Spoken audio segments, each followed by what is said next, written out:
छी दुर्गा तारा अहीं भवानी, तारा अहीं भवानी। चंडी अहीं छी देवी, श्यामा अहीं शिवानी, श्यामा अहीं शिवानी।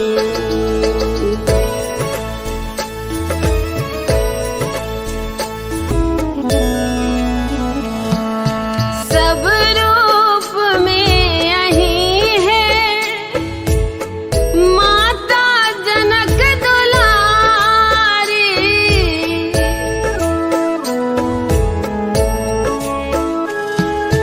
सब रूप में अहीं है माता जनक दुलारी।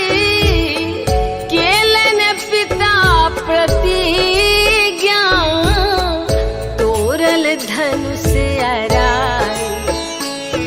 एखनो अहीं के गाथा अच्छी वेद में महानी, अच्छी वेद